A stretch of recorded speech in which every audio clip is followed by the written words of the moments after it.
I like to speak English because I don't speak Arabic. رجاء هدوء في نهاية القاعة رجاء. Anybody needs earphone? Okay. First of all, thank you for inviting me here and the organizers to organize that initiative in Baghdad. I'm here as representative of ORSAM, Center for Middle Eastern Strategic Studies, located in Ankara. It's a think tank which has responsibility to study on Middle Eastern strategic issues. Actually, before beginning my 10 minutes talk, I like to criticize the title of the panel because stability or competition means you need to pick one of them, stability or competition. But I do argue both is doable. And if you can be in competition in an organized way, and still you can be stable. Actually, we experience as Turkey. Yeah, please go ahead.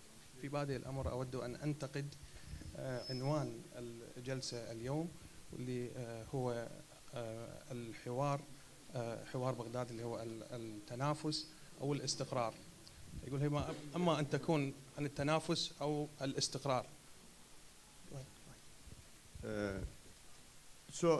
Actually, as Turkey, we have been experiencing such kind of let's say events during our relations with Europe. We have been in competition with them for centuries, although we have been living through instability with European countries. Okay. It's a kind of to live in a family with two brothers. Actually, I have two brothers. We are three brothers. We are always in competition, but we live in peaceful way. It is doable. نحن على سبيل المثال نحن مع أوروبا كنا في تنافس دائم، وأنا أود أن أذكر مثالا على ذلك. أنا ولدي اثنان من الأخوة نحاول التنافس دائما ولكن بطريقة مسالمة لغرض التوصل إلى حلول وتسويات. Only going back to analogy, family analogy, for my brothers, we are always peaceful as long as the others come from outside. If someone else comes to and takes a role from outside, it can deteriorate our relations. And as a joke, wives do same job. Yeah. وطالما نحن مسالمون نود من الآخرين أيضا أن يكونون مسالمون معنا ولا يحاولون أن يدهوروا أو خلق أي نوع من التنازعات في علاقتنا. Yeah.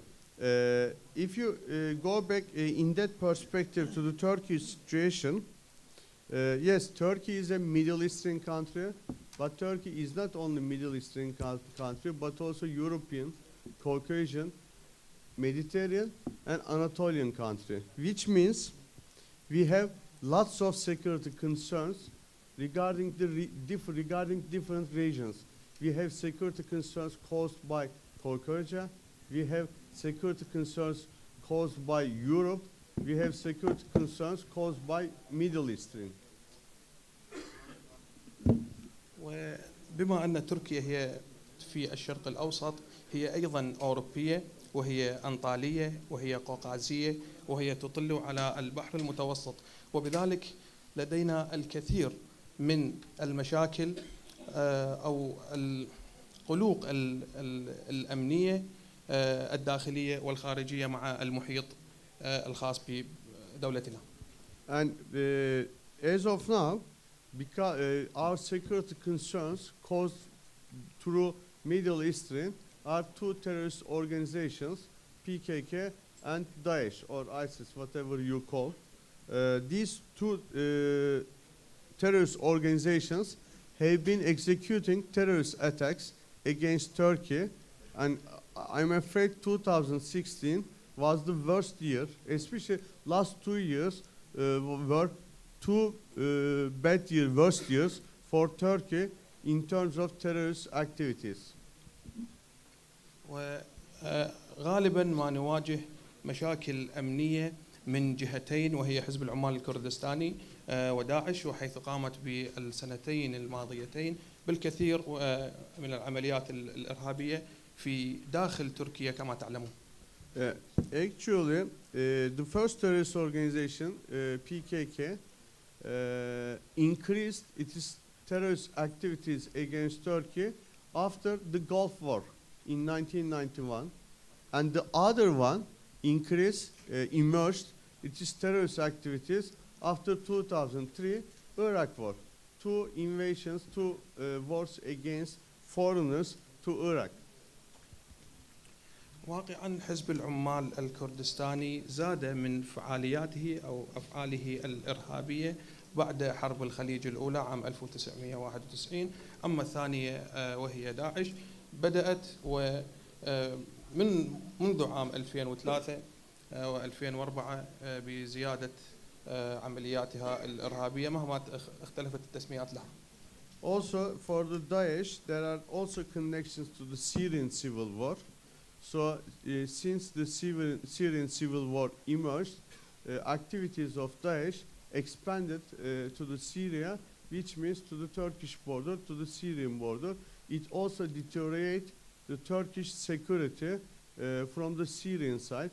So in all, in a sense, it means any problem of our neighbors, any security problems of our neighbors cause security concerns, security threats against Turkey.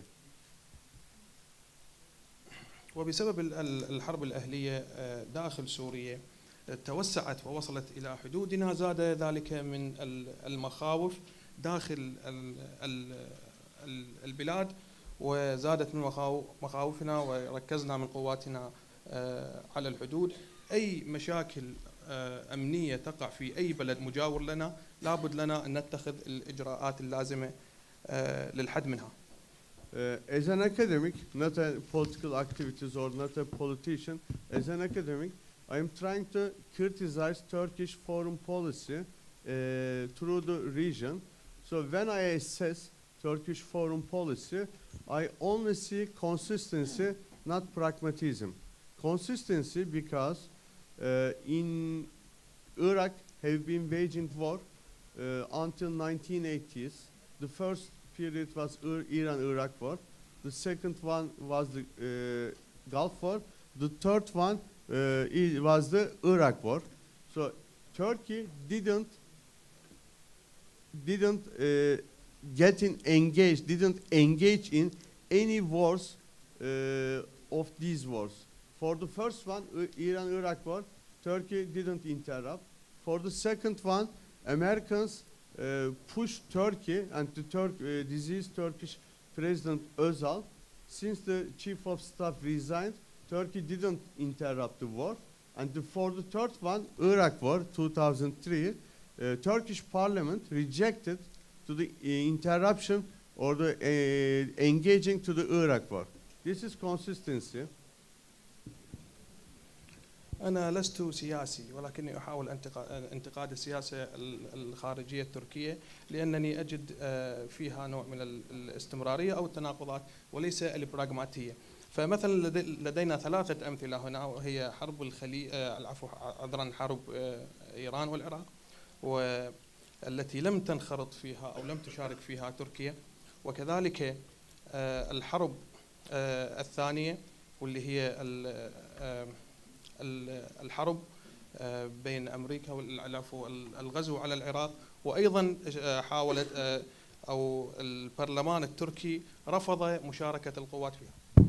I think this approach was so important because when we talk about third world parties, namely Americans or other countries, engage any war in Iraq, Turkey always prudent and not eager to engage any activity in Iraq.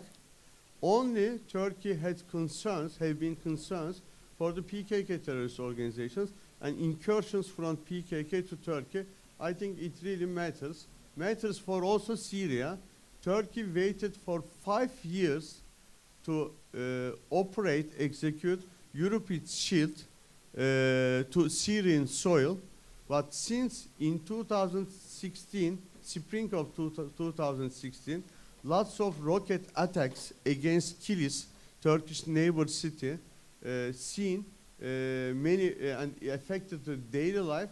And then Turkey began its operation against Daesh in Syrian soil. Turkey waited for it because Turkey wanted to show his solidarity to neighbors to live together forever in this region without any engagement to their soil. I think it really matters. هذا النهج مهم جدا، فبالرغم من أن تركيا تمنع أي تدخل في العراق وتدخل في أي منطقة أخرى، لكنها لديها مخاوف من حزب العمال داخل وخارج تركيا.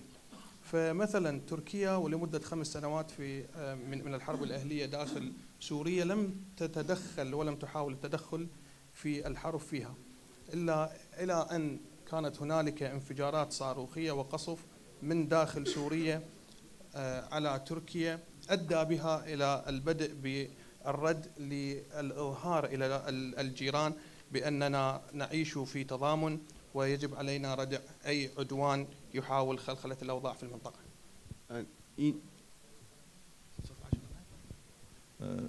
The 10 minutes finished, but I will give you I think you need 3 to or give 4 me minutes for 10 minutes translation. for me, 10 minutes for translator. I know. I will give you